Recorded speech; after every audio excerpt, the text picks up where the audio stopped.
do and ran out of time, basically. So my sincere apologies. Give me a minute. We'll just get set up at this end. Oh, what a week it's been. Bum, bum, bum, bum, bum. Bum, bum, bum. Come on, YouTube, you can do it. She's a bit behind at the moment. There we go. Perfect. Right, who have we got in the workshop this morning? We've got Mike. Good morning, Mike. How's it going? How's the leg? Back on the bike on a regular basis? Be good to know. Mike says, good morning, Andy and crew. Simon, Mr. Raw, is back. Good morning. Look a bit like shock top mounts. Close, Simon. Very close, but not quite right. Jim K. Hello, crew. Good morning, Jim. Again, we had a good conversation during the week.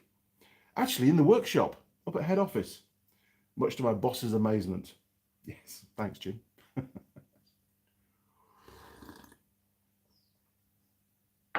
First coffee of the day. Who else? Peter Swatman. Hi, Andy and crew. Did the vegan beef pie cause problems? Right. I was waiting for that segue. Thank you, Peter. So, I have to admit that what was it? It was a Wild Bean Cafe, which I'm a great fan of. I frequent them on almost every day, certainly during the week. And they basically last week we reviewed a beef, not beef. Basically, it was made from something that wasn't a moo cow, probably vegetables and beans and weird stuff. Beef and cheese. And it scored 78. We did have a bit of a problem adding up that day for some strange reason. It turns out that beef, not beef pies affect your addition as well, your arithmetic, but anyway, your math, as people call it. However, as the day progressed, it became very, very clear that that pie is probably one of the most antisocial pies on the planet. Yes, it was not good. And for that very reason, I'm going to deduct some more points because you can't be doing that, people. If you're going to have a pie, you've got to respect those around you later on. And, well, it wasn't just for other people.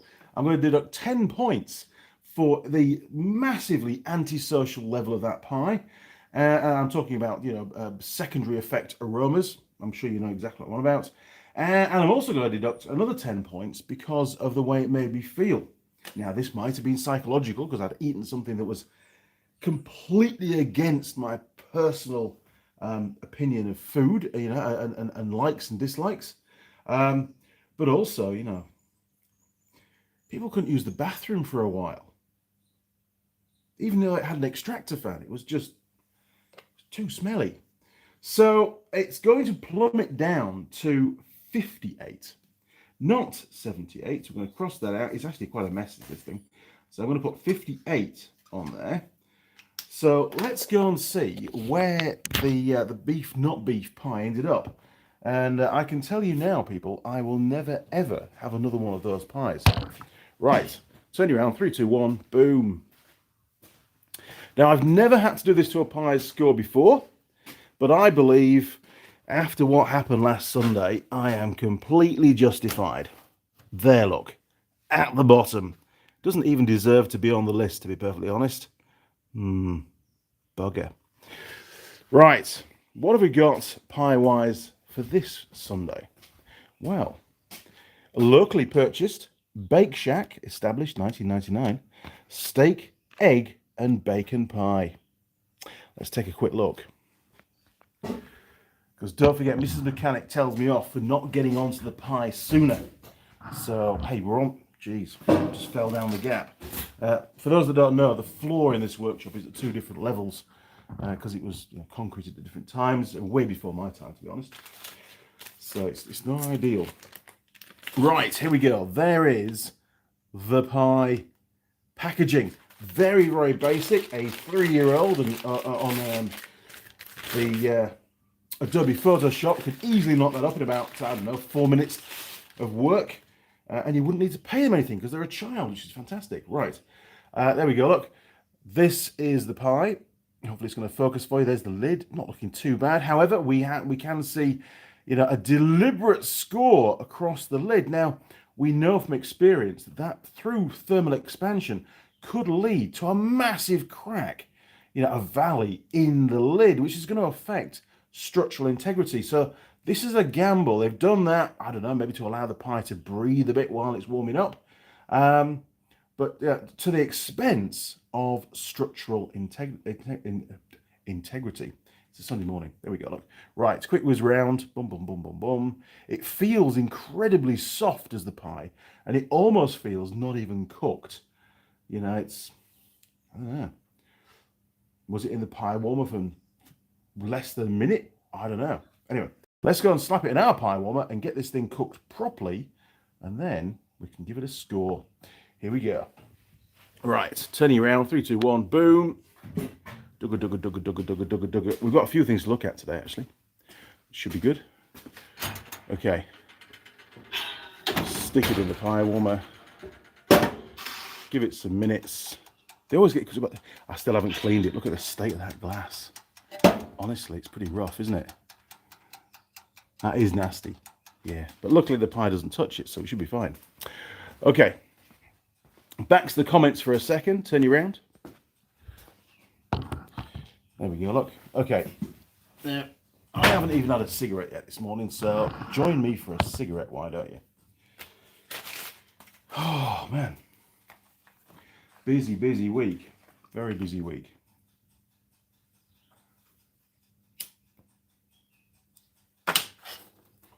Oh, I have some information. Right.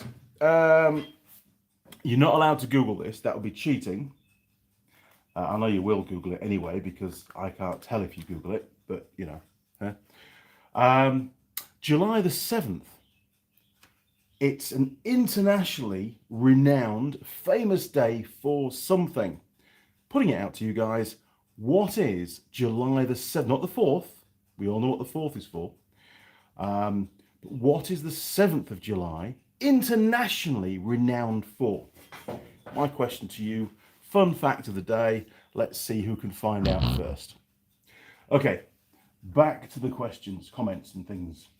Oh my word. Right.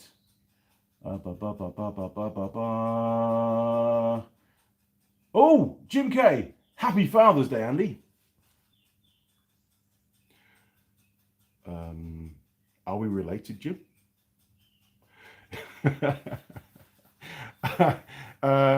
Is it? Okay, I've not had any stuff from kids yet. Maybe our Father's Day is different dates. I don't know. I don't really keep tabs of the whole thing. But thank you, Jim, for Happy Father. Obviously, it's Father's Day over in the States. So I'll take that as a win. Thank you. Sheldon, Andy, and crew. Good morning. Good morning, Sheldon. Sheldon, I have to admit something, actually. It's been raining a lot up here for the last couple of weeks, and Sheldon the mill is looking on the bed, is starting to rust. I know. And I only noticed it yesterday. It's going to get a clean today, and it's going to get a nice oily rag across it so it doesn't happen again. But yeah, we must have had another leak in the workshop roof. It has been raining cats and dogs, and I think it's actually leaked down onto the bed of the mill. So my sincere apologies. I feel terrible for that. Anyway, Roger Heaps. Roger's bringing up some little piggies at the moment. Good morning, Roger. Hope you're all good, matey. Good morning, Andy and crew. So how are the little piglets? Mrs. Mechanic's, well, I say piglets, I mean the mobile bacon. That's what it's going to be, isn't it? Breakfast. Piggy breakfast. Jim Haynes. Hey, guys. At the sprint car races at Hagerstown. Is that pronounced correctly? Hagerstown? It almost sounds German, doesn't it? Hagerstown, Maryland. But I did check in and hit the like button, and we'll watch later. Thank you very much, Jim. Just for your reference, Jim, I did use both of the two, well, so the smallest one, the 1/4 inch ratchet, and the 3/8 ratchet yesterday, and they both did a fantastic job, and I needed the long reach handle. So I was very impressed, actually. Yesterday, I've been working on an ROV, first sort of day of service and repairs. Mrs. Mechanic's been great. She's been helping out as well. And the steering column, which joins basically the steering wheel bit, there's a little bit more to it at the top with power steering and stuff, but there's basically a shaft that runs from the top bit, just downstream of the motor, down to the steering rack. And it has two UJs, because it goes through a pretty acute angles, to be honest. And one of the UJs, on one pair of cups, had absolutely seized solid. So trying to steer the machine, and we had the same problem on our Unimog actually years and years and years ago. Basically, when you turn it, it's sort of for 90 degrees, it's really stiff, and then it's fine for another 90 degrees, and then it's really stiff again for another 90 degrees. And it's a very quick way of diagnosing a seized UJ on a steering column. So yeah, got that fixed. Only problem with those particular machines is you've got to remove the steering rack to be able to fit the new shaft. I mean, the old shaft, I just cut it in half and it went in the bin. So that was easy. It does give you a bit more room to get into undo the bolts for the steering rack. However, on these Surf Club ROVs, they can be very corroded. As luck would have it, a bit of forged spray on there, rust off I think it was, and leave it a few minutes, and got in there with the long reach 3/8 ratchet from Jim, and it cracked them off very nicely, and just worked the bolt in and out a few times with the Makita impact wrench, and they all popped out. Well, the last one was the one that bit me. That was a bit more of a pain, but they all came out successfully. The threads were all good, and I was able to swap the shaft out, bolt the steering rack back up. And now all I need to do is realign the steering wheel, because I just could not get it to align on the right spline. So it's all good. It's just one nut, steering wheel off, back on again, do the nut up, everybody's happy. Not going to worry about that. Where do we get to? So there you go, Jim. You see all that whole story from one comment. It's great, isn't it? Scott, only 5 minutes late. Boom. Well, I was only 1 minute late. Boom to that. Richard Perry, even Ash on the bench. Hi Andy and crew. GB, good man. Haven't been back. There's many reasons why. Alan Cook, hiya. Good morning, Alan. Hope you're all good, matey. Flying those drones around and annoying people. Maybe there's a secret motive to why he has a drone. I mean, if you're on a housing estate, there's lots of windows around, isn't there? Alan. Go and see what the neighbours are up to. Simon Roll, do we have a meat pie this week? We do have a proper, I hope it's proper anyway, a proper meat pie. It's the one from a very well-established company back in 1999. Keith! Good morning, Keith. How are you, sir? Big thumbs up. Thank you very much for the donation. Do appreciate it. That will probably pay for about a third of this cigarette. Honestly, they're bloody expensive here now. This one is a Bake Shack steak, egg, and what is it? Bacon. Can't miss the bacon out, can we? Little piglets in there, very tasty. I'm sure Roger probably supplied those to them. So we'll have to wait and see. Bake Shack we've done a few pies from Bake Shack over the years. I say years, it is actually years now, and they're not bad. They don't tend to end up at the top of the leaderboard, but they're not bad pies. So we'll wait and see what this one's going to be like. Keith says, good afternoon, Andy. Good afternoon to you, Keith. Obviously it's morning here, but I'm happy to put on my afternoon persona to you, sir. Oh, we've got some more. Bear with us, Keith. Scott, Choc Day. Where did that come from? I don't understand. Explain. I'm not having chocolate. Oh, you mean because it's Father's Day? Chocolates. Oh. Nah, not really a big chocolate eater, to be honest. Alan Cook, what is Holly's favourite colour? Black. She likes to wear black a lot. Yes, she's sort of one of those black clothes people. But she does like the uniforms as well, or the outfits for the workshop as well. But she prefers the black one, obviously. I prefer the white one because it works out better on camera. Anyway, it's all good. Keith says, right, I've decided on a Honda Navi for my new grocery getter. Honda Navi, what the hell's that? I haven't seen one of those over here. Not that I've been looking, but let me just Google that and see what Keith's on about. Honda Navi. New Zealand. Okay.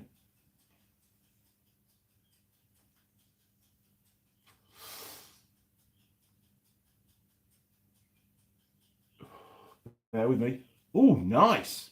Oh, I like that. That's almost a motorcycle. It's just scaled down, isn't it? Have a look at this, people. Very cool.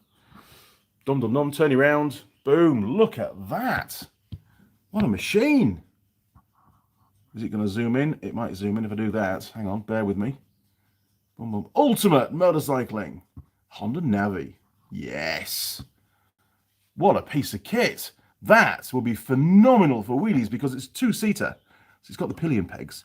So you can just slide back a little bit, not far, you won't need to go far. Slide back a little bit. And irrespective of the output, you'll be able to lift that front wheel just fine, Keith. No problems at all. I'm sure you'll probably be fitting some kind of gyro to it so you can record the angle that you do of the wheelies. It looks a good little runaround, actually. Not bad at all. Can't grumble about that. Right, back to the live stream. Oh my word, hang on, got to scroll back. You guys are firing out these comments left, right and centre this morning. Yeah, so Keith, keep me posted. I quite fancy, I'll have to have a go on one of those things. Looks pretty cool. John Dwyer, hi Andy. Andy, 7 is global, oh the 7th is Global Forgiveness Day. It's obviously also, that's good to know actually.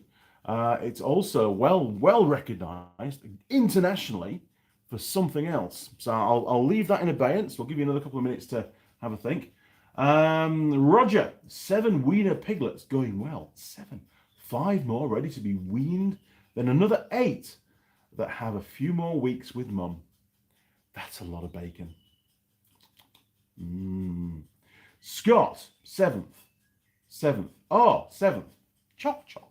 Hey, we're on about Choc. Let's go back a little bit. Choc Day on the 7th.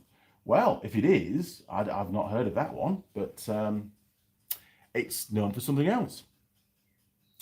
Davies Repair, macaroni pies. I don't know.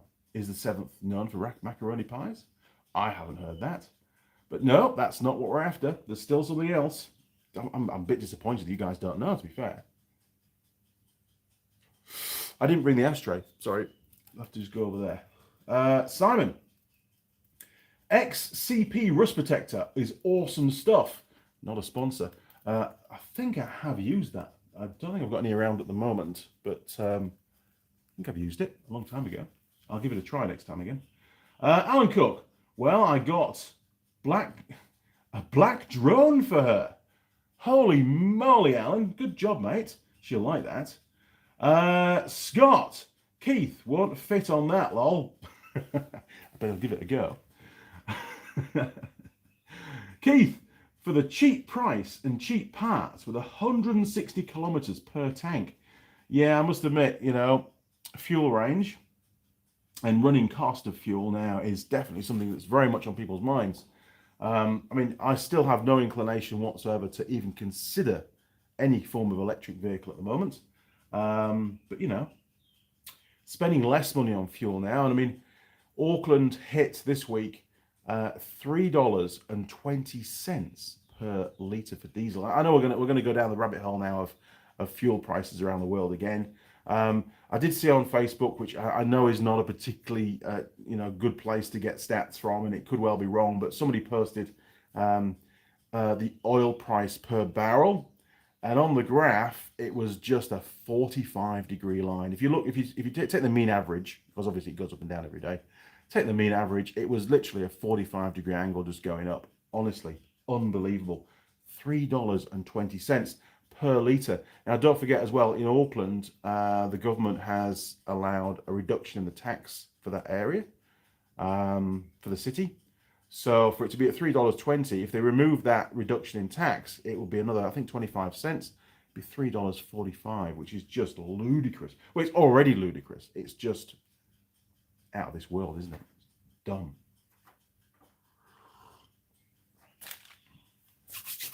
Where do we get to? So good job, Keith. I fully endorse that purchase. Well done. Keith says, I was surprised, but fits just fine. So they've got the ergonomics well on that bike. Despite being a small bike, large, you know, tall, large, lanky. Lanky is a good word, isn't it? People can fit on it just fine. And ergonomics is a very important factor now on motorcycle design. Years and years ago, it wasn't really taken into consideration. You know, if you got a short young lady came in, or a gentleman, for example, looking to buy a particular motorcycle, either if they were short, it was just, you can have a cruiser or you can have a scooter. That's about it. You know, you can't have a sports bike because the seats are too high. You sure as hell can't have a dirt bike because the seats are too high. You can't have a super motard because the seats are too high. That's all you can choose from. Now, there's a lot more attention to providing the ability to lower the bikes, lowering kits, and such like to try and, you know, increase the market for a particular model of bike, which is only a good thing, to be honest. So yes, ergonomics, very, very important in motorcycle design. I had a glitch in the internet on both the laptop and the phone, so my apologies. On behalf of Vodafone, by the way. Good. Sheldon Rush. Seeing as how 91 is over $3 here in New Zealand per litre, now thought I'd check BP's annual profit. Wait for it. Only 12.85 billion were getting taken to the cleaners. Yes, somebody or some people are making an awful lot of money out of that fuel. Obviously, the government's making a fair chunk because their tax, the percentage in tax is increasing as the cost of fuel increases. Scott, really low. It's quite a lot of money, isn't it? Keith, we're at $5.19 US dollars per gallon here for 87 octane. That's really low, isn't it? Octane 87. So for $4.99, I fill a tank on the Navi and get 100 miles per gallon. That's good. That's incredibly good. I mean, I remember the little Honda C50s, the little scooters that they made lots of, I think 60 million they made of those, including the variants, according to James May. They were really good on fuel. They were carburetor, obviously, back then. So your Navi, which is obviously fuel injection, and I'm sure Keith will have a play. He'll find some kind of scan tool to plug into it. It'll have OBD2 connection, sure, for sure. He'll plug in a scan tool and he'll be checking it out, you know, playing around with it, no doubt. But yeah, super cheap to run. Super cheap. Scott, just shy of £2 a litre. £2 a litre in the UK. £2. Wow. So the Nissan Patrol that I had in the UK, we used to have quite a few Nissan Patrols, but I used to use one on a regular basis, a white short wheelbase, 2.8 turbo. That was a diesel, by the way. Very heavy on fuel, partly because of the way I drove it, I think. That was a 90-litre tank. So that would have been £180 to fully fill the tank. That is just horrific. And as a business back over in the UK, we used to use a lot of fuel. So obviously this sudden massive increase in fuel costs would have probably eaten up most of our profit margin. Bad. Glad not to be there for another reason. Igor's Dobroskis. Where are we? We have two €15 per litre. Oh, sorry, €2.15 euros per litre for 95. Wow. I'm not too sure on the exchange rate for New Zealand dollars against the euro. It sounds a lot. Alan Cook, I will post it to her next week. Good man, Alan. Hopefully we'll have Holly in the workshop again the next few weeks. I've just got to get all this fabrication work out of the way, and then we can start on the go-kart. That's the plan. I went out, I'll show you actually, I went out and got some steel. We did discuss steel prices last week, picked the steel up.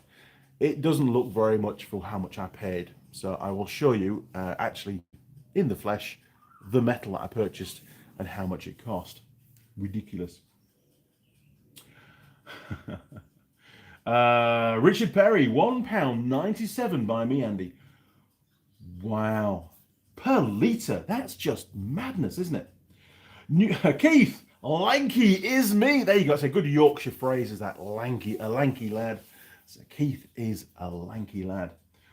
I've known Keith in person, so it's difficult to judge tallness and body build and stuff. I only get to see what I see on the videos. So my apologies there, Keith. Simon Raw, I'm led to believe that Honda Navi are quite tunable. There you go, Keith. Little project for you there. Just get it running first before you thrash the ass off it. Actually, Keith, while you're on, I was meaning to email Ivan. As I know, you speak to Ivan on a regular basis. Ivan has got an in-cylinder pressure transducer thing that he's got for sale. I've been in the market for one of those for quite some time. Haven't got one yet. So I think I'll hit Ivan up and get him to send me one over. Have you used Ivan's? Any good? From what I understand, it's got a pretty good PSI range on it, so I'm pretty easy to set up on the Pico. I really need to get one of those now. I've got to the point where I need that for diagnostic. It will certainly save a lot of time. So yeah, let me know. Let me know what you think. And any idea on price? Because I've not seen the price anywhere. Although I've not checked out his online shop yet, so I need to maybe have a look at that. Simon, I've done that one. Tuneable. You've written tunnelable. Is that a new word? Tunnelable? I don't know. Tunable. Keith, €1 is 1.66 New Zealand dollars. Wow. Okay, so that's more. Oh, well, 95, isn't it? I'm not too sure how much 95 is. It's probably about the same, actually. It's probably about the same.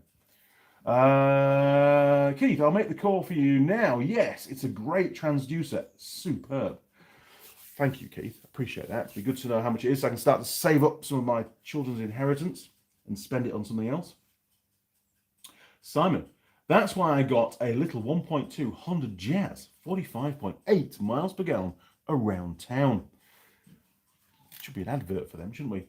Did do a Honda Jazz engine. In fact, that's right, the engine strip down that we did, because it was, it blew up, hadn't been serviced for 75,000 kilometers or something stupid. That was an engine out of a Honda Jazz. It looked quite a smart little engine, actually. There goes the broskis. We just have 95, 98 in diesel, nothing more. So you can't get 91 down there. 91 is probably the most popular fuel here in New Zealand. Oh, I did come across a particular ROV, not going to say what it is, there goes the pie. We'll give it 2 minutes to stand. That's only fair. It's quite a high performance engine, 1,000 cc's, 2-cylinder, and it requires 95 octane fuel, because of the compression ratio.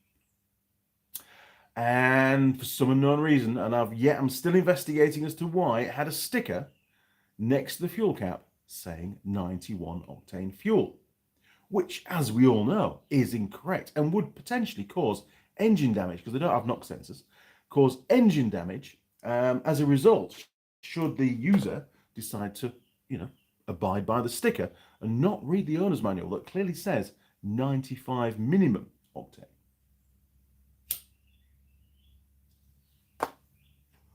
So that was a funny one. First time I've come across that. So obviously somebody's got a bit slap happy in the factory with a sticker, or it might be a sticker potentially that's been put on after it's left the factory. I don't know. I'm going to find out. Jim, can you comment on that? Have you come across that at all on any of the units that you've been assembling recently? Don't say too much. Got to keep it, keep the Y out of the whole thing. Now then.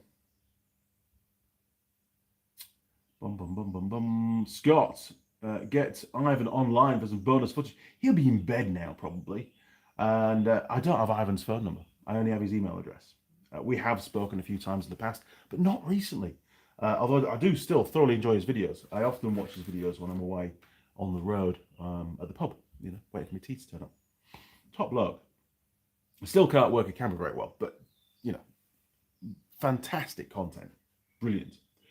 In actual fact, I think Ivan's camera style, filming style now is just it's just the way it is. It's characteristic of Ivan's videos. Just, you know, this sort of sudden grabs the tripod, this sudden clatter and bang, and then you look at the underside of a bonnet for about 30 seconds, and then we crack on with the diagnostic again.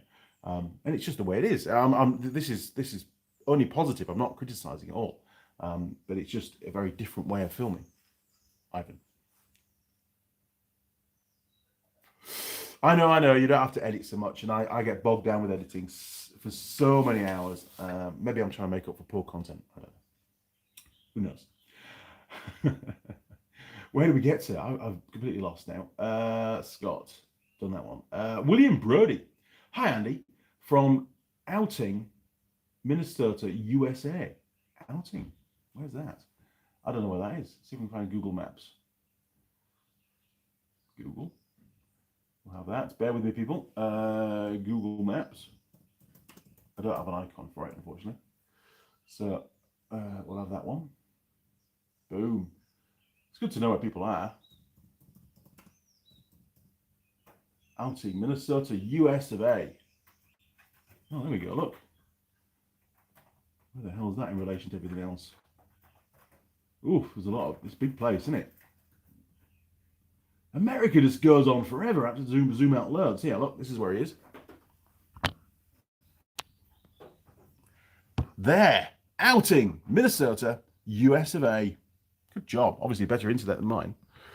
Right. Back to the live stream. I digress. There you go, William. You got your own little piece on the live stream. Keith, we don't have 95 octane anywhere, lol. Wow. Igor Zdavoskis, message retracted. What's Igor been saying that he shouldn't be saying? Nick Young, 1961. Hey, bud. Steel in Queensland, Australia has gone up twice this year due to transport costs. So they tell us. That's their excuse. So a 6 meter length of 25 by 50 went, this is obviously box section, went from $27 in December last year to $48 last time you purchased it. Holy moly. Well, steel prices here in New Zealand, and they've not given me the reason why, it probably partly is down to transport costs because fuel's gone up, has gone up approximately 30%. That is, what's that one, 27 to 48, that's, geez, that's a lot more than that, isn't it? That's like 70 or 80% increase. Holy moly. I might have to review my laser cutting costs because they're bound to go up again, aren't they? Now then, where do we get to? Marcin, oh my God. Vajorski. I can't pronounce that. Marcin, all the best for you and the community. Thank you very much, Marcin. I appreciate that. Igor Zdavoskis. We have a lot of Soviet-era motorcycles who need 92, 82, 76, and even 72 octane. Does it even ignite? I myself have two of them, which need 72 and 82 octane, but have to fill them with 95. The EU banned less than 90. Really? So you can't get less than 95 in Europe anymore? I'm so far behind the times, it's unreal. Incredible. I do remember on the KTM 640 LC4 Supermotard, which I have two of, neither are on the road at the moment, doing a trip through Europe with my brother.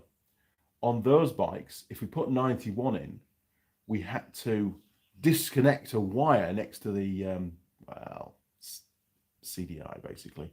It wasn't an ECU because it was carburetted. And that changed the ignition map. And then when you put 95 in, you could then reconnect it again and off you go. And it had a marked difference on performance. You could actually tell the bike was nowhere near as quick. Yeah, there's a whole story behind that. But anyway, I'll tell you that another day. The Giant Governor. Andy, why are you not reading my messages? What? Well, I'm trying to. Have I missed one? Sorry, mate. It's not that I'm missing you out. I'm not deliberately missing you out. I never deliberately miss anybody out. Well, apart from the spam people. Oh, I thought we had a Wheel of Death again there. For Jane Governor. For Jane. Is that your first message for today? Because it's the only one that's showing. Sorry, I'm just scrolling back. I don't like missing messages. Luckily, there's not that many. Giant. Bear with me. Nope, this is the only message so far this morning that's showing from you, Virginia. So I am reading your messages. I am. I just had all the ones that are showing at this end. Martin, you didn't read my first message. The one above, all the best for you. The one above. What's going on with my messages? I'm not getting all the messages through today. Going back again, scrolling back. Where was it? Have I skipped it again?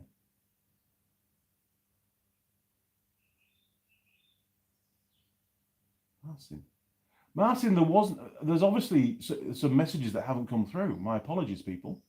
Martin, that's the only one that's shown from you as well. So please accept my sincere apologies. It's not that I'm skipping the comments.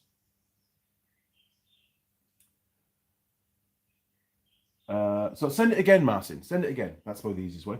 Simon, it will be a 4-pin OBD port. CAN and power and ground. I think it's Sumitomo MT connector if you want to make an adapter. Yes, so you've got CAN low, CAN high, battery, positive and negative, pretty standard. Scott, 72 octane, that's practically diesel. I've never come across 72 octane fuel before, not petrol. Martin, here we go. It would be a nice topic on fixing cars with everything you have on hand. Hang on, bear with me.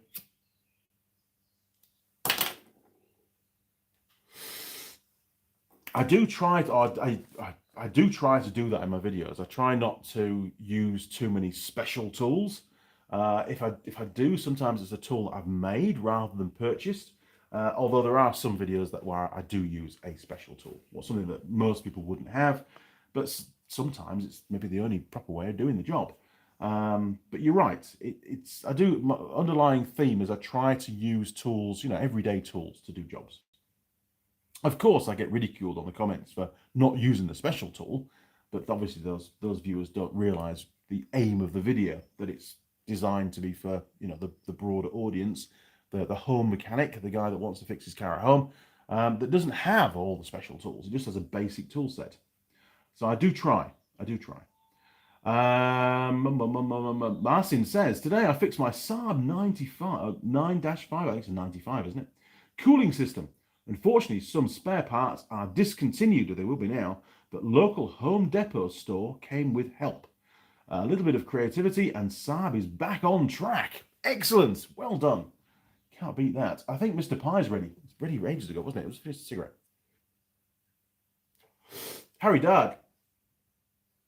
Please keep me in all your prayers. Monday going to surgery to see if they remove part of my liver that has the cancer in it. If that will help. Doctor said this is his last idea. Oh dear. Harry, good luck on Monday. Tomorrow, in fact, for us. Yes, our thoughts will be with you, sir. And I'm, wish you the best of luck with the surgery. Absolutely. Let me know how you get on. Glenn Baker, where's the garage girls, Andy? Well, the Tool Girls. Holly is the only current Tool Girl, and she is currently in Auckland, really knuckling down on quite a busy job that she's got with a Chinese car importer, Haval, in fact. She's looking after the whole parts side of things for New Zealand, and she's extremely busy. They haven't quite got all their sort of systems set up properly yet, so it's causing a bit of a headache. But hopefully she'll be back again in the next couple of months, I would say. If all goes to plan. I've got a lot more stuff to do first. And I really need to start editing up my bike trip video. I was thinking this morning, I've got to pull my finger out and get on with that. Martin, will that girl from the calendar poster ever turn around? Yeah, no, she won't.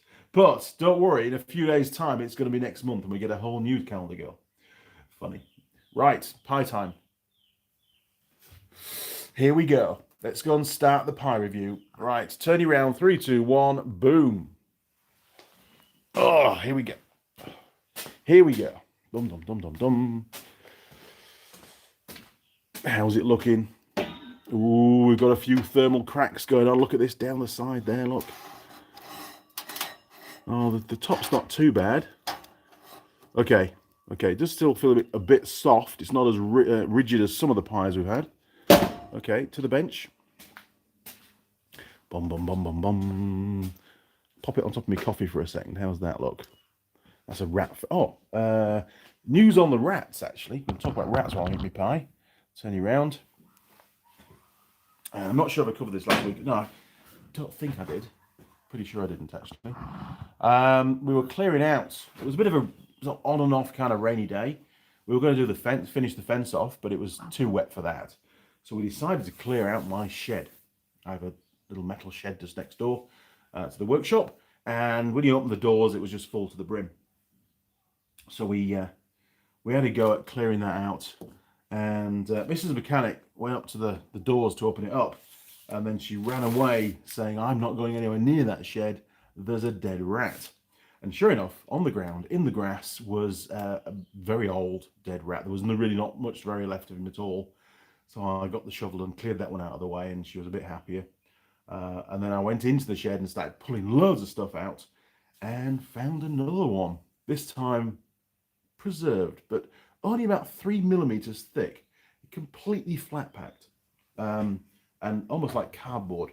So he went down the garden as well and flicked him over the fence. So he's gone. So I think those two Mr. Ratties had eaten the stuff in the drawers. They were the culprits for messing up my big drawers and having their lunch and evening meal in there. And yeah, they're still pretty nasty, but I've not seen any more rats recently. So that now is a job that I can do. I can get those drawers cleared out because it's pretty nasty in there, in all honesty.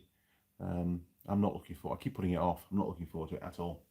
Right, pie time. Here we go. Okay, so those that have just joined us, that's the pie. It's the Bake Shack, established 1999. Steak, egg, and bacon pie. We've not done one of these before, which is good. It's getting harder and harder to find pies, locally at least, that we haven't yet covered. But Mrs. Mechanic is on the case. She's the researcher, and she does a fantastic job, to be fair. Okay, so we've got quite a few cracks around the outside, which could potentially lead to a pie-tastrophe. In addition to that, underneath is actually, you can see that, look how soft that is. So that's not going to help either. And of course, you know, mind you, that crack in the lid hasn't gone all the way through, which is only a good thing. Okay, we're going in.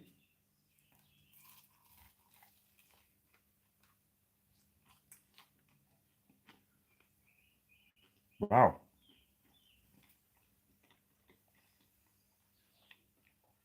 That was a fair chunk. That was a huge chunk of meat. Very nice.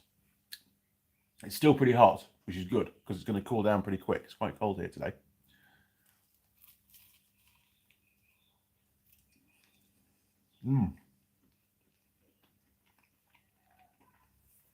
Okay, so July the 7th. Any more guesses before I give the game away?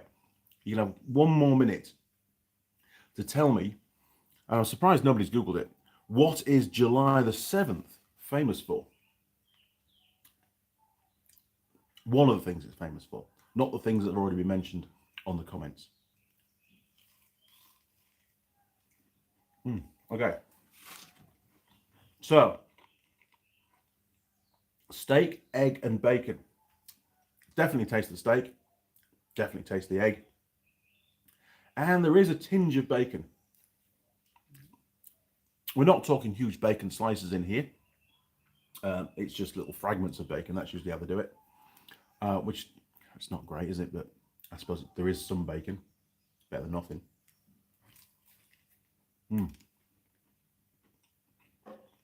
It's not bad. It's not bad. So, taste, stroke, flavour. It's all right. I'm going to give it a 7. Tastes okay.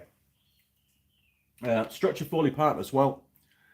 Just looking at this very closely, we've got this, what looks like a massive, yes, it's already loose. We've got a massive flap of pastry. Oh, there, look, it's just hanging in there, just on the lid.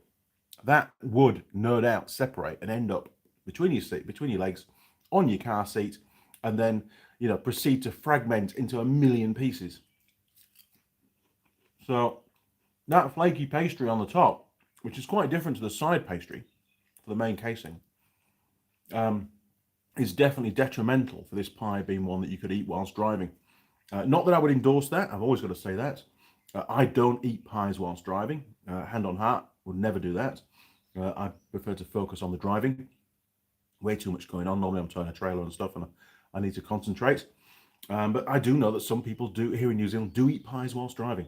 And this is one that probably would be a bad idea. Nice egg. Look at that. Proper yolk. Good job, Mr. Chicken. Sorry, Mrs. Chicken. Right.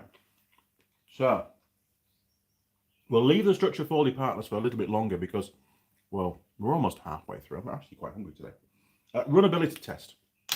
So that's 45 degrees. So 45 degrees, 30 seconds. Does it? Oh, we've got some eggy drip all over the bench. Look at that. So we've got some sort of probably buttery kind of stuff dripping out of there. So again, a bad. Oh, geez, can't be doing that. A bad thing if you're in your car or you're on the phone talking to a mate and you're not looking after your pie and you happen to just dip down, you're gonna get some sort of fatty residue down your trousers or even down your shirt. A bad thing, not good. And it was literally a real run, wasn't it? So runnability. I mean, it's not like a piece of meat that you can just flick off. That's proper full-on stain, is that? So I'm going to give it a 2. That's a really bad thing for a pie, is to have that kind of stuff running out of it.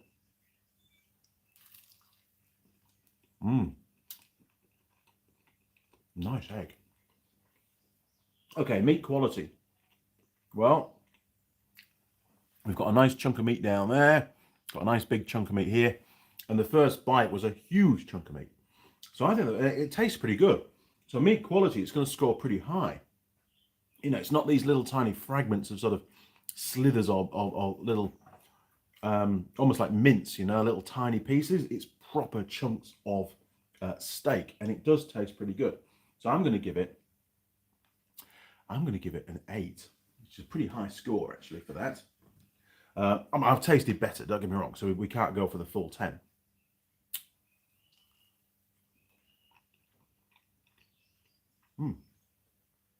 Okay, we're about just over halfway. Pie to crust ratio. This is a good cross section now. There's an awful lot of filling. Look at all the steak lined up for me just along there. Got a nice egg in the middle. Plenty of nice golden yolk in there, and some more steak. So it really is cram-packed with steak. It's very, very good. Pie to crust ratio, it's going to score extremely high. There's a lot more content than there is pastry. So I'm going to go for an 8 again. I think that's really, really good. Availability logistics. These Bake Shack pies are pretty much available, you know, dairies. You can also get them from the supermarkets. You can't buy them online, unfortunately. So, you know, pretty easily available across the whole network in New Zealand. Can't buy them online. And the ones in the supermarkets are not cooked. You've got to cook them yourself. Well, pardon me. You've got to warm them. Remember, that's the first burp. You've got to warm them up yourself. So the ones from the supermarket are not instantly eatable. Ones from the dairies and the petrol stations are. So what do we give them? I think we should give them a 7 for that. They could be better, but they're still pretty good. There's plenty around. Pastry taste rating. Well, I did eat the lid, and that was actually quite nice. I'm just going to steal a bit off the side. There we go, look. The bench is a bit of a mess. No weird aftertastes. It's actually quite nice. It's all right, is that? So pastry taste rating. I think another 8. I seem to be in the mood for 8s today. That's pretty good.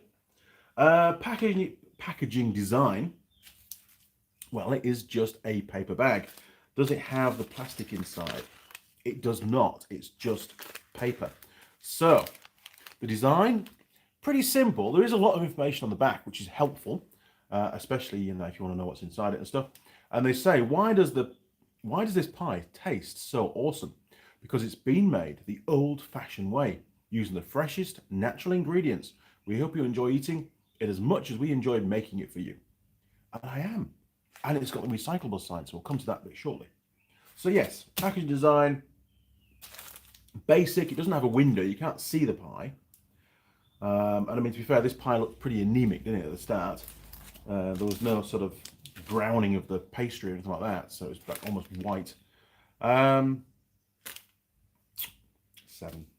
7, or maybe a 6. Could they be more inventive? 6. 6 packaging design. Still not a bad score. Recyclable score. Well, it's a paper bag and it's got the recyclable symbols. They're telling us it's recyclable. They get full marks, 10 for that. Brilliant. Good job. Well done, Bake Shack. Right, I'm going in before it gets cold.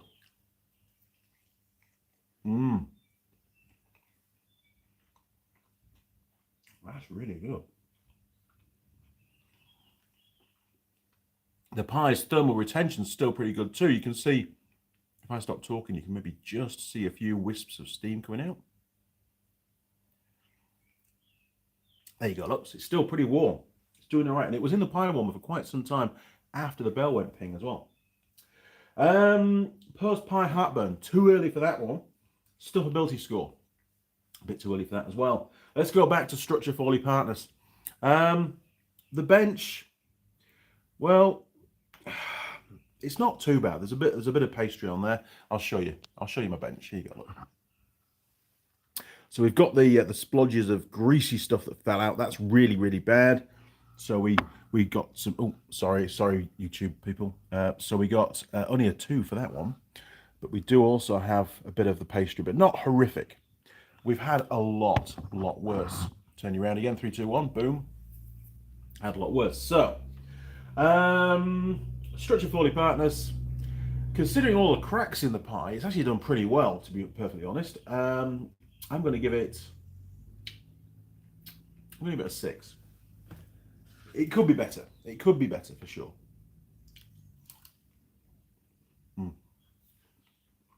Okay. Pie servo attractiveness. Well, local shop, I think she always gets a 6, so we'll give her a 6. Pretty sure she'll have sorted herself out for. Right, you can see all the grease in there. Look, can you see it glistening? That's not the cheese. That's just like a greasy sort of molten buttery kind of thing. These are a nice taste, I must admit, but it's pretty bad for your trousers.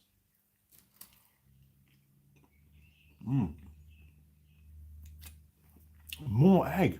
Oh, that yolk, a whole layer of yolk. Absolutely gorgeous. Nice pie. So we're still waiting for, still tasting when cold. Post pie heartburn and stuffability score. What can we do next? Have a coffee, I think. Have a slurp. Oh, let's just scroll up. We've got loads of. Sorry, guys, I've been ignoring you. Oh my word.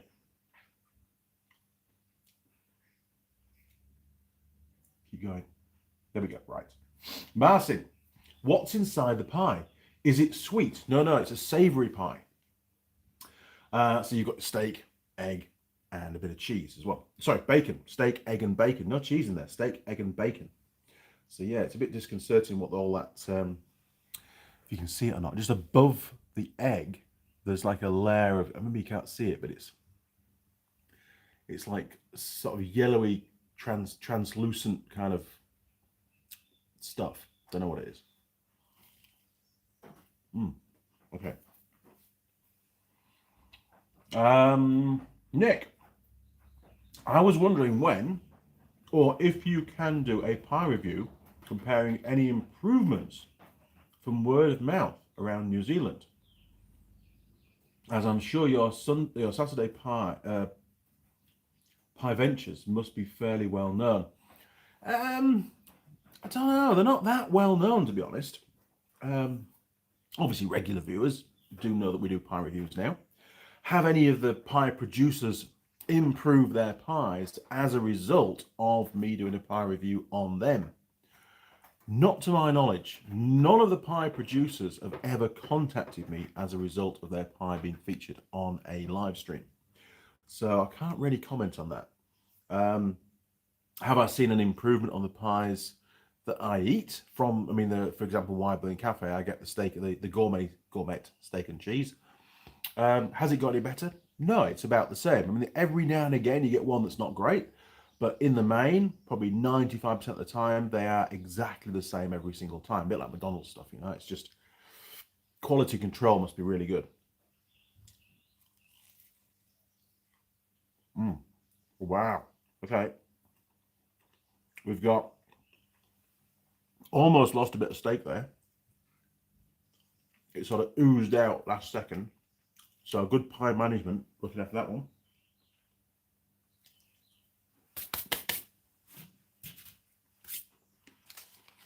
Okay, the pie is done. I was hungry. So, still tasty when cold.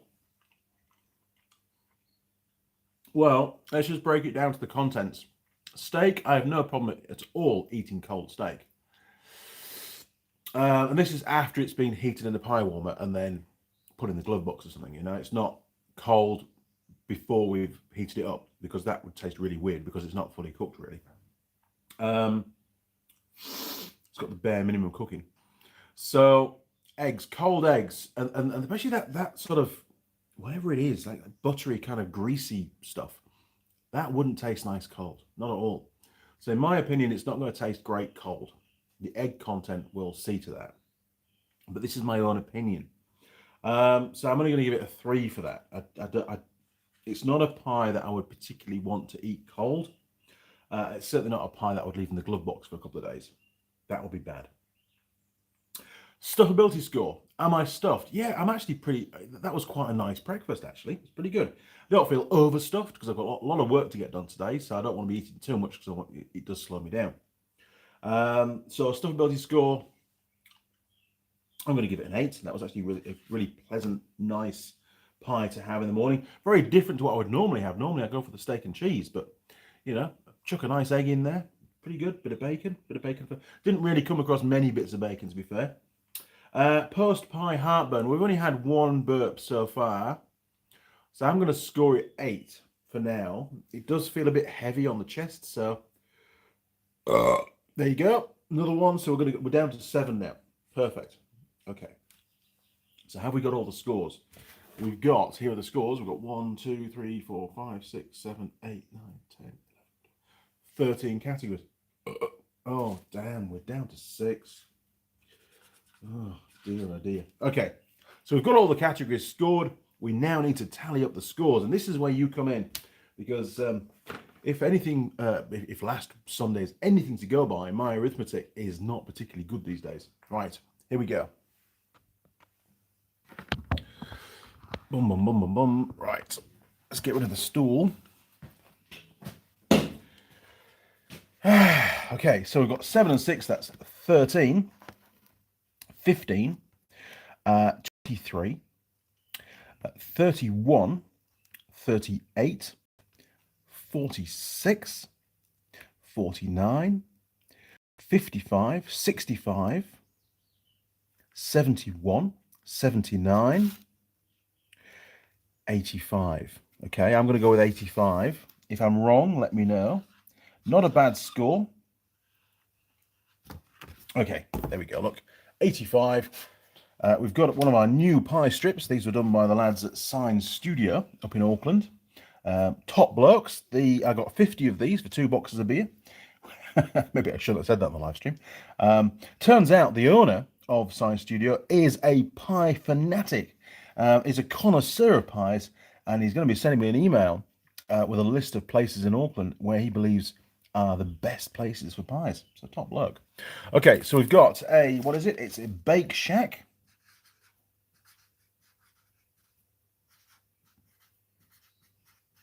And I think next time I go down, I'll take them some pies, actually, just to say thanks for doing this. It's always nice to deliver more, isn't it? To give more than what they expect. So it's a steak, egg, and bacon. Working around the tripod, and it got 85. Okay, let's go and see how that fares on the leaderboard. It should do pretty well, I think. Okay, here we go. Bum, bum, bum, bum. 85, 85, 85. Oh, there we go. Look, we've got a gap. Perfect. stick him in there. So, just so the Mackenzie's steak, mushroom and ale. That was a nice pie, actually. Mackenzie made good pies. And it's equal to this Starbucks steak and cheese. Although the Starbucks one, I think, gained quite a few marks for its availability as well. And recyclableness, I think, from memory. But there you go. Baked steak, egg and bacon, 85. So probably just below halfway on the leaderboard. That's a lot of pies, isn't it? Damn. I've eaten all those. I've actually eaten a lot more than that. Okay, actually, I'm going to get some blue roll. Turn you around again, actually. I'm going to get some blue roll because I need some blue roll to clean up my desktop, my bench, because it's covered in that grease. And it's going to end up everywhere. Thanks, Jared. Okay, stick that on there. Oh, man. Yeah, there's a bit of pastry, look. Not ideal. Made a mess. Mr. Ratty or Mr. Mousey would be quite happy. I've not heard either for a while, actually, so it is what it is. Right, back to the comments. Boom. Where do we get to? Oh my word, that's horrendous, Andy. What's going on there? Why would that have changed? Who knows? Okay, that going to work? Bit low, up a bit, there we go. Right, where do we get to? Now then. Garth May. Morning, Garth. Hey, Andy. Mad as a meat axe. You always make us laugh. Keep that shit up. Blessings to you and yours, Garth. That's a perfect comment. Thank you, Garth. Appreciate that. Do my best, as always. Wolf howls. Oh, there you go. The wolf howls. Harry Dog. Andy, you should do a YouTube episode at home trying to make a pie like that and try to make it better. Now, I could do that. However, my culinary skills, that's a big word for a Sunday morning, basically, I can't cook very well. Could be hilarious. God knows what will come out of the oven when I'd finished. Be a good idea. I don't know. Is it a cooking show? Could be a laugh, just doing it as a one-off. We could maybe do that. Might need some help from Mrs. Mechanic because I have no idea how to make pastry or make a pie or even use the cooker or the oven, to be perfectly honest. It's just not my domain. In the same way that Mrs. Mechanic has no idea how to use the MIG. That's fine. I do the MIG stuff. She does the cookie stuff. She likes that.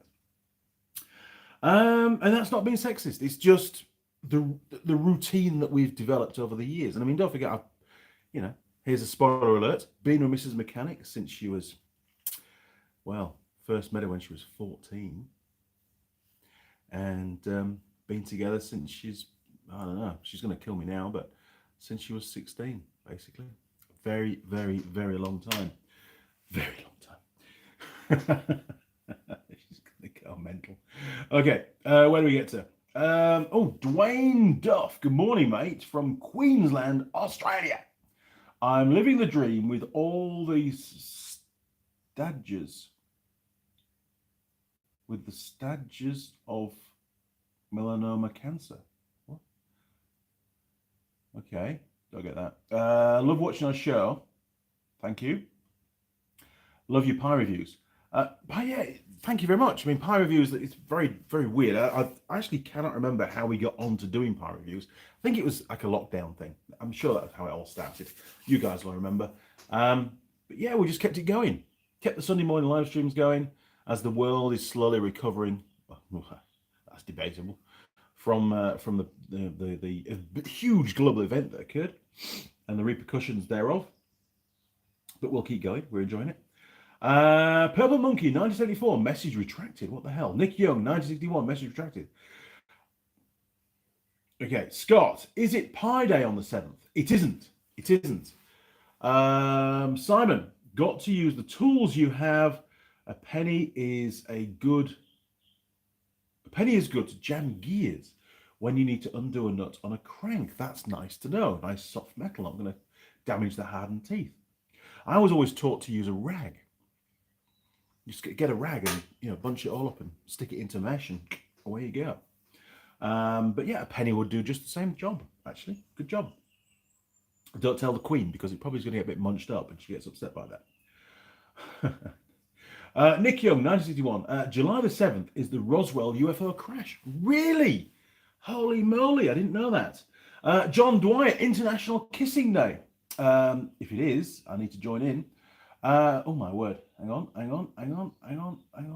Where we are? I lost it again. There we go. There's so many comments.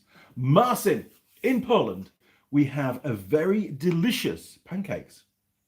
A size of a plate with meat that is similar to bolognese. So you basically wrap the bolognese with the pancake. Delicious. That's a bit like a French crepe, isn't it? I suppose, really. That sounds very tasty. Machine NZ. Morning, Andy. I'm sorry I'm late to the stream. No problems at all, matey. Don't worry. It's fine. Scott. Nobody likes a food badge. What? A food badge? Don't get it. What's a food badge? Never heard of those before. Igor's Vroskis. Boris Becker won the Wimbledon in 1985. Geez, we're really scraping the barrel now, aren't we? That's not an internationally recognised day, really, is it?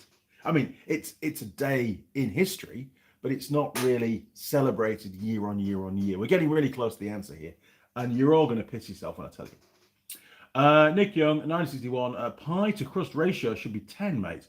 I've never seen a pie with that much meat, ever. You reckon? You want more? What did I go? I give it an 8. So you want to give it another 2 marks? Okay, let's do that. Bit of viewer interaction. Let's do that. Where was it? So you want 2 more marks on there? Okay, we can do that. I'm open to suggestions. So, Bake Shack. Right, bear with me. So we're going to go from 85 to 87, right? And this is all on Nick now. 87. We're going to give full marks for pie. Basically the crust, the pastry to the filling. So 87 now. It's gone up. Oh my word! I'm going to move some things around now. Stick him in there. Look. That's that one. We can go in now, can't it? There we are. Look, I had to move one. Perfect. Right. So it's just pipped the post on Mackenzie. And now it's tying in with the Sheffield pie steak and cheese. That was actually not too bad. And Ronnie's Bakery mince and cheese. That's one that Tool Girl Holly reviewed. 87 as well. Fantastic. Good job, Nick. Right, back to the bench. Time for another cigarette, I think. Boom. Hopefully, I don't know. Every single time. Honestly. Terrible camera work. There's me grumbling about Ivan's camera work. My camera work is... Well, I wasn't grumbling. I was just pointing it out. Sorry, Ivan. But yes, there we go. I'll get rid of that. Don't need that anymore. Perfect. I agree. It had a lot. It was as full could be, couldn't it? You couldn't get any more meat in there, really. That's not a soundbite that you can use, people. Sorry. Honestly, I dig so many holes. Right, so you all want to know, is it Anzac? It's not Anzac Day. Sorry, Simon. What's this one? So I've done that one, Nick. Done Simon's. Connor K, 41 watching, 21 likes. Show support for Andy, pies, tools and machinery. Hit the like button, people. Why not? Or the dislike button. I don't mind. Do we still have it? We do have a dislike button. So whichever one you want, but just don't sit on the fence. Do something. Connor says, 41 watching, support, done that one. Simon, speaking of using the tools at hand, I'm still thinking how much force the guy must have used to crack that caliper. Very, very impressive, Simon, actually. Yes. Couldn't believe it. Keith, hard-working, being a taste tester. I seem to manage to morph my YouTube channel a little bit into, eating pies. How do you manage that? Honestly, it's bizarre. But I must admit, there are other YouTube channels now, obviously Big Clive being one of them, and Mighty Car Mods as well, that have brought pies into the content of their videos. And they've done it after I started. So are they copying me? Is it one of my videos that they've seen online and gone, what an amazing idea. If we do pie reviews, we get free pies. Let's do it. I mean, I don't get free pies, obviously. I would pay for them, but they would definitely get free pies. So thank you, Keith. Appreciate that. Nick Young, message retracted. Oh, getting really close now. You want to know what this date is, don't you? AJ44, Andy. Okay, that's not. I'm going to see if there's any more pie ones. It's not pie ones. Sorry. July the 7th date comments. No, there aren't. Okay, so are you ready? We'll turn around a little bit now. July the 7th is an internationally recognized date across the globe.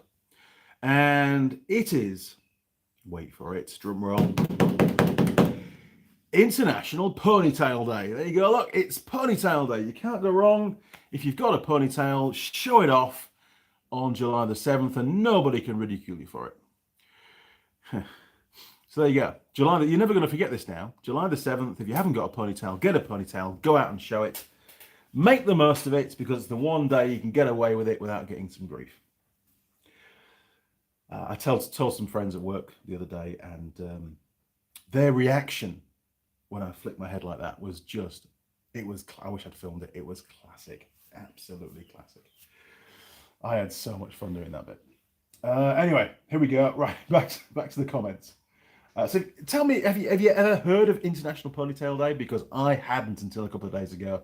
I just thought I'll Google it for the hell of it, and it came up with the 7th of July, and I thought, what the hell? There's really a day for it. Terrible. AJ44, Andy, I have a 2005 Suzuki King Quad with no spark, code C24. Check the coil, injector, rollover sensor, stator.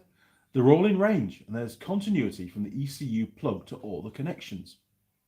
Right, so what you need to know is, what does code C24 represent? Obviously, at this point in time, I don't think you know, because you just gone off and checked all sorts of stuff, hoping that you can find the fault. The code will give you direction. Now, do I have a service manual for a Suzuki King Quad? I have a service manual for a Suzuki King Quad.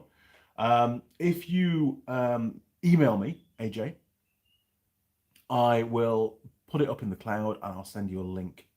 Now, I'm hoping that Suzuki used the same codes from model to model for the diagnostics. There's no guarantee that they do, but it might give you some direction.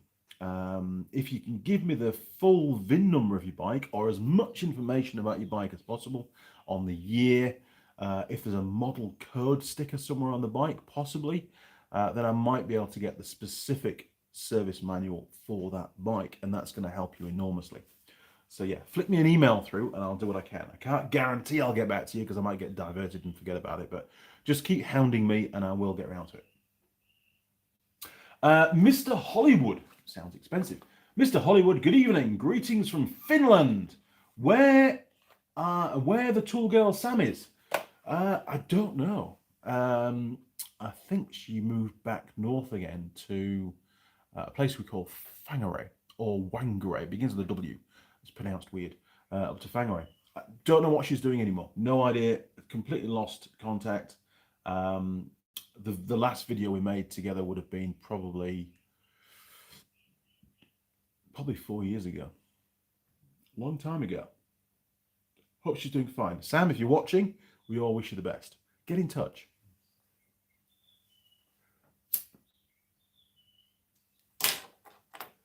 Scott, from the dripping pie, Andy, keep it up, lol.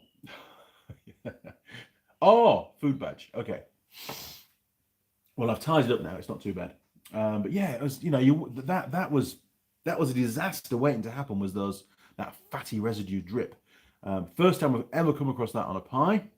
And if that got on your nice suit trousers or whatever for work, or down your nice clean pressed shirt, you're going to need a new shirt. It's not going to come out, is it? It's the end for that shirt, especially for that day at least.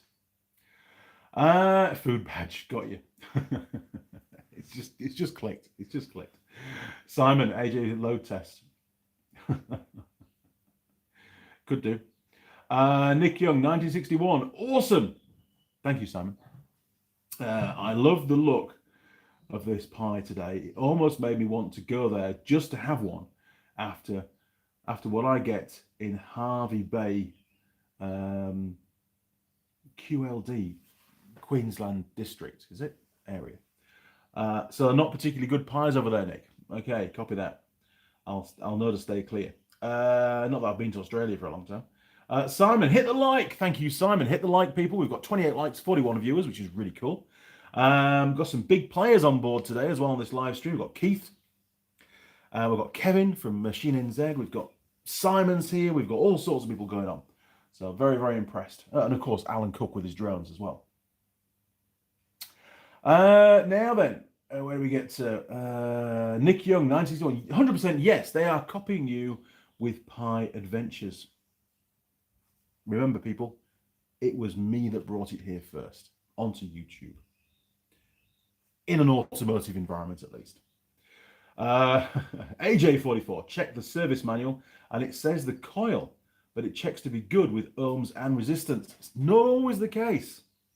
It's not always the case. You can do a load test on the primary, use a bulb, see if it'll carry the current. See if the wiring to the coil will carry the current. You might have a bad connection somewhere, so you're going to get a weak spark or no spark, basically. In fact, I was watching one of Ivan. Here we go. Look, great segue. I was watching one of Ivan's videos the other day at the pub, as always, and he was working on an EasyGo golf cart. And his initial diagnostic was it's a coil, right? 2-cylinder. It's a coil. Pretty sure it's 2-cylinder. It's a coil. Order the coil, put the coil on, still a weak spark. And he then dug a bit deeper and he found that he put his scope on there and he found that the power supply to the coil would not carry the current. There was a point of high resistance somewhere, and he found it to be a switch in the foot pedal for the golf cart. Basically, with those machines, when you take your foot off the pedal completely and the vehicle stops, the engine turns off. When you go back on the pedal, the engine restarts, and away you go. So the current, like we saw on the CB750, the current supply, the actual flow of current for the coil primary, like on the CB750, went through the ignition switch and the kill switch. On that particular vehicle, it went through the basically a micro switch on the foot pedal. And for whatever reason, it was full of water. It obviously corroded and stuff, and it couldn't carry the current and supply enough current to the coil to give it a decent spark. So check your wiring. Do a load test on the wiring. Should be able to carry around about 5 amps easy, to be honest. So, 45 watt bulb, 50 watt bulb, something like that, headlight bulb, stick it on there. The bulb should be nice and bright. Easy. Now then, where are we? AJ, done that one. Okay, Stuart, hi from Pukekohe. Good morning, Stuart from Pukekohe, in the same time zone as me. Excellent. Scott, keep your ohm meter in your toolbox. Yeah, don't like ohm meters. Load test. Machine NZ, how are the kits coming along for the side-by-sides? Or actually ATVs, not side-by-sides. Laser cutting should be ready on Wednesday. Bit of a dilemma. I'm working from home this next week. I've got Monday off because I worked last Saturday because it was pouring down the rain. I couldn't come outside. So I took Monday off in compensation because I've got lots to do. And Friday next week is a national bank holiday, a new holiday that's come out, Mari Day or something it's called, Matarangi Day or something, I don't know. I can't pronounce it properly, but you can Google it. So there's only 3 days working for me anyway, so it's not really worth going up to Auckland. And I've got admin work to get on with that I can get on with down here a lot better than I can up there anyway, because I keep getting pulled away to do stuff. However, the laser cutting, all of the laser cutting for 50 450 kits and 50 700 kits will all be ready by Thursday pickup. So I'm really in a bit of a dilemma. Do I bite the bullet and zoom up to Auckland just to collect the laser cutting? Now, if I can get this ROV finished, and it turns out I've got all the parts to do it, if I can get the ROV finished, then I can also take that back. However, Thursday's a work day, so I should be doing work, not driving up to Auckland. So there's the dilemma, See if I can get the hours put in on Tuesday and Wednesday for 3 days, and then that way I can justify it. But It's going to be hard. It's going to be hard. We'll see. We'll see. Work in progress. John Bayonne is the dog. How long does it take to remove the piston rings on an engine? It's a full strip down, mate. Normally, for a car engine, obviously you can pull them out the top. But is it a motorcycle engine? Is the bore part of the crankcase? Is it a separate bore? There's a few different variants. If you can give me an idea of what you're working on, it might help. And then I can try and give you some more information. Machine said, oh, and yes, Ben's lathe. Ben's lathe is still in drawers and the bed's over there. And I have done nothing more to it at the moment, Kevin. I really haven't. I'm too busy. I haven't even thought about it yet. It'll get done. It will get done, and I'm looking forward to doing it. I think I still need a few of that. I think I still need to order some more grub screws and bits and pieces. I know Simon said he's got a lot of spare ones, so maybe I'll source those from him. But yeah. Oh, and I need to get did I get the belts? I can't even remember now. I'm gonna have to go through it all. There's so much that's happened since. But more important than that is the go-kart. I've got to get that done. So that's the next project we're going to be doing. AJ44, will load test, thank you. No problem, mate. That's what we're here for. And thanks, Simon. He's the guy that helps. Jim K, am I the only one with a black screen? You are. My screen's fine. If my screen's fine, everybody else's should be. John Balone, is that a camel? It's a bit of a small picture. I can see him smoking. Yes, I am smoking. That's right. AJ, after that, it's got to be an ECU. Ooh, okay, but it's giving you a code. Don't know. It's not often the ECU that fails. Not on those bikes. Not on Japanese stuff. What you could do if you wanted, and just double check that your ignition coil is ground triggered, most of them are, there's nothing to stop you providing a jumper, again, Ivan did this, a jumper wire that's fused. Keith's going to be going, yes, he's finally got there. A jumper wire with a fuse direct from battery positive onto the coil, assuming it's a 12-volt coil, which I'm sure it is on one of those, and provide the coil direct feed, bypassing all of the other stuff. And then basically, if it's still a weak spark, then it's either your coil or it's the ground side of the circuit, the triggered side of the circuit back to the ECU. But you can do a load test on that wire. Unplug the ECU, unplug the coil, and put a decent sized bulb across that wire, and it should light. Obviously, put battery positive at one end, bulb, and then down to battery negative. And if the bulb's nice and bright, then the wire can carry current. There's nothing wrong with it. Load test, simple, very effective. Pete, it's a goat. Oh, it's a goat. Sorry, mate. He didn't like a goat at all. I would never have got that. Hi, Anne and crew. Sorry, I'm really late. Thank you, Pete. I've got the wheel of death on my screen. Oh, it's really bad. My receiving internet is terrible. Very glitchy at the moment. It wasn't like that a minute ago. Maybe I'll refresh. Simon says to refresh, and I'll get an advert, but we'll do a refresh. Hopefully it'll keep going. Oh, I get to look at old cars. Win a rare car. Valued at $425,000. Nice. Boom. Oh no, still crap. We've got a family plan for you. I don't want a family plan. Go away. Right, where do we get to? Pete, I think. Oh, you are a bit late. We're an hour and 24 minutes in. We're very close to the end of the live stream, in fact. But there's some stuff to show you. So let me show you the stuff. I finished the cigarette, so we'll do that. Right, turn you around. 3, 2, 1. Boom. Here we go. Right, can't miss this stuff out. So, in the thumbnail, we had these things. So we've got two different types. These I purchased, and these were like $28 each, so astronomically expensive. And we got these. There's 4 of these, and these came with one of the air compressors. They are a bit of a giveaway for those that know. What are they? These were including the price of the air. I think these came with the big petrol powered air compressor from memory, but I'm keeping them. And these I got from a very specialist company in Auckland. The chap was very, very nice. And in fact, I've even got his business card somewhere. Here you go, look. Hancock Industrial Limited. That was the chap's name, and that's where they're based in Auckland. Super helpful guy, and although he couldn't give me a discount, which is a bit of a shame. So next time I go, he has to give me a discount because I've given him a shout out. So there you go. I bought 12 of these, and then I found these at home in the drawer, in one of the rat-infested drawers. So they were in a bag, fortunately, so they're nice and clean.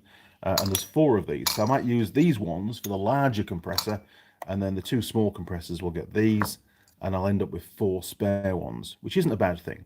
So what are they? Question to you. Right. Also, I went buying stuff. You'll laugh at this.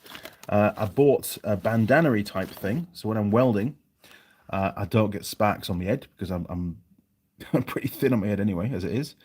One size fits all. There you go. This was $17, and it's basically a welding cap. So you put that on first, and then you put your welding helmet on. And while I was there, I asked the guy, I'd like to buy a new one of these, just foamy things that goes around your forehead, because the one on my welding helmet, when I came to use it the other day, was pretty manky, to be honest. I have given it a bit of a clean. Oh, look at that. That's lovely, isn't it? It's all come back again. Nice. So I didn't really want to put that on my forehead. So I said to the guy, hey, I need a new one. So sell me a new one. And he says, well, we can sell you a generic one. We don't have the actual one for those helmets. And it was $54 just for the foam. I mean, what the hell? 54 bucks. And then this was on the shelf next to it, the whole thing, for $57. So of course, it's a no-brainer just to buy a whole thing, and then I've got a spare mechanism and head clamp and bits and pieces as well, should the tensioner fail or something. So got one of those. Oh, and I've got some more brackets to finish drilling and stuff for work and to paint. So we've got the Forge primer, the L239, very good. Although a top tip, pre-warm the cans. Makes a big difference. Warm the can up. I do that by standing it in front of the pie warmer, and it works brilliantly. About 20 minutes in front of the pie warmer, and it's nice and warm. Same with the L215, the gloss black. Just pre-warm the cans, and it works much, much better. If you can pre-warm the steel as well, especially this time of day, this time of year, you'll find the paint goes on a lot better. Really good. And you don't get blocked nozzles and stuff either. Right, so there you go. What do you think? Turn you around again. 3, 2, 1. Boom. What do you think? Last question to you guys. What do you think those rubbery sort of mounty things are for? They have a very specific purpose. I've given you a bit of a clue, so you should be able to work it out. So what have we got? Scroll back a bit. We've got a few comments while I've been wandering around. Oh no, there we go. So John Byron is the camel. It's a Ford engine on an engine stand. I'm doing it for a friend. The piston rings need replacing. Do I have to take it out? The spark plugs, the cam. Yeah, you've got to take the head off and take the sump off. And then you've got to undo the end caps for the con rods. And then the pistons will come out through the top. So you don't need to take the crank out.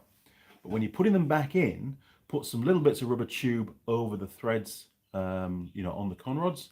If they're a fixed stud, they usually are, so that you don't smash into the journal on the crank. That's a pretty common student error when they were building up engines. They'd score out the crap on the big end journal, or journals if they were repeat offenders. So yeah, look after your crank. You only get to score it once, and then you're screwed. Simon, some of the Kawasaki manuals want you to use a test light to test the status. Really? Okay. Machine Z, vibration absorption mounts. Absolutely perfect answer. Yes. Good job, Kevin. Of course they are. Richard Johnson, engine mounts. No, we've already had the answer now. I would have thought nothing less of Machine NZ, to be honest. I'm sure he's got plenty of those around his workshop. Pete, John, you need to remove the heads and then the oil pan, then remove the rod caps. Don't mix them up. No, they are con rod specific. Then push out the pistons, out the holes where the heads were. Scott, vibration isolation. They are. That's exactly what they're for. Basically, I haven't even shown you the steel yet. I have to make basically a steel frame, which is also going to be like sort of almost like a palletized frame, so I can use the forks on Trevor the tractor to move it around. And on that steel frame, and it'd be about a pallet size, will all three of the air compressors be mounted. That's the big one at the back, which is over there. You might have, I'll show you. There you go. Look, boom. That one over there at the back of the workshop, which only gets used on using the shop blasting cabinet. There is another compressor in the silver shed, which is smaller, which is my daily compressor. There's that one, and then there's those two down there as well. So all three to be mounted on the pallet, all to be plumbed up together with the big, I'll turn you around again. There you go, look, the big red hose, that stuff there, will be linking them all together. And also each one will have an individual power supply as well, because each one's a 15 amp supply. So I've got all that to do. Steel wise, the steel cost me this time around $1,100 approximately, give or take a little bit.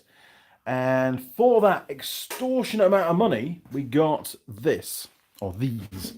We got 8 lengths of 40 by 40 by 4 millimeter box section, black they call it, just a standard box section, not coated. 4 meters long, so 8 of those at 4 meters, that's 32 meters if my maths are correct. There you go, look, got those, which isn't a lot really. And then we got this. Now this was a cut-off. I say cut-off, they gave me a tiny discount. Jeez, it's pretty heavy, so I don't want to drop it. But this, they just happen to have this kicking out. This is actually 6 millimeter wall thickness. It's really over the top. 4 mil would have been just fine, but they didn't have any. They only had the 6, so they gave me a bit of a discount, so it wasn't much more than the 4 mil would have been if I'd ordered it. Plus, they can only get a 6 meter length of that anyway, and they didn't really want to have, you know, a couple 4 meters left in stock. So that was about $350. Yeah, quite expensive. I won't be using all of it, I don't think. I might use all of it, I don't know yet. But basically, for $1,100, I got that and those, and that's it. Wow, bloody expensive. I couldn't believe it.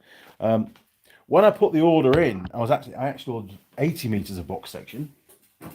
I ordered some more of the tube that I've been using, or I bought for doing the go-kart. And I put 2 of those on the original, because they had 2. I thought, oh, I'll get 2, because I don't know how deep the pallet's going to be. That's 2.4 meters long, so I can only go 1.2 meters deep on the pallet now, unless there's a bit of overhang. I mean, I can work around it. But when she told me the price of those being $350 each, I said, nah, I'll just have the one. I'm not spending $350 just for the sake of it if I don't need to. So yes, crazy expensive as steel prices now, and wasn't really expecting to spend that much, in all honesty. But hey, it's the way it goes. John, is the camel also, when removing a drive shaft, I have to replace the gearbox oil, or can I reuse it when I drain it? Well, you can reuse it as long as you catch it in something nice and clean. But I mean, it is going to dribble down the outside of the casing probably a little bit, maybe, unless you undo the bung. If it looks really clean, then there's no reason why you can't reuse it. But normally you'd put fresh in. Any kind of workshop wouldn't reuse the oil. But if you're doing it at home and you're trying to do it on the cheap, as long as it looks clean and not contaminated, there's no reason why it can't go back in. You could even strain it through a rag or something, a nice clean rag, just to make sure that there's no foreign bodies in it, no bits of metal and stuff. Machine NZ, ouch on that steel price. Yes, ouch to my bank account, seriously. I priced up some steel for a new welding table and it was crazy price. Yeah, I'm expecting, if I have to do another repeat order of these support kits for the ATVs, I'm expecting the price to go up significantly on the next order. They've managed to keep it in abeyance because it's been a repeat order, but I'm pretty certain that if I order again, the price is going to go up quite significantly. So I'm bracing myself for that. And obviously I'll have to pass it on. You know, I can't absorb that cost.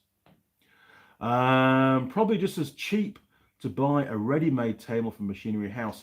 I'll tell you who you should contact. There is Machinery House. If you're after a welding table, and I nearly bought one myself from them. ISL Industrial do welding tables and all the fancy clamps and stuff that go with them as well. If you speak to Brandon, I think he has an ex-demo one that he might be able to let go a bit cheaper. They are expensive, but they're also very, very good. And something like that is really a once-in-a-lifetime purchase. And you don't really want to skimp on quality. You know, it needs to be flat for a start. And Machinery House, their stuff's okay. I mean, the sandblasting cabinet came from them and a few other bits and pieces around the workshop. They're okay, but the quality does tend to fluctuate a bit.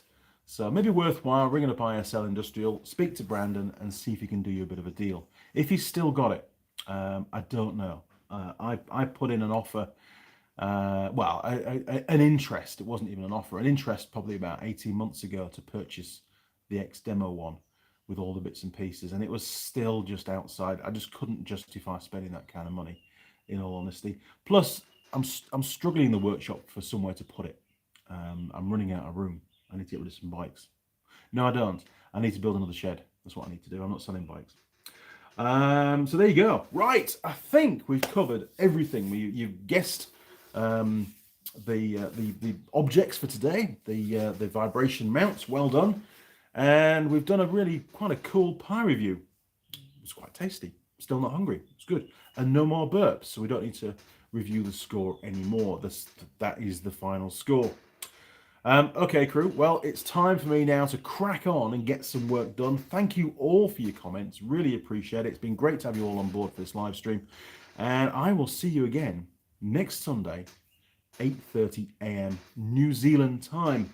If you want to support the channel and you haven't done already, many have, and for those that have, thank you very much for your continued support. For those that wanted to start supporting the channel, you can do that through Patreon or through PayPal, and there are links on the main YouTube page in the banner. Bottom right of the banner, there's some little tiny icons. You can click on those and it takes you through what you need to do.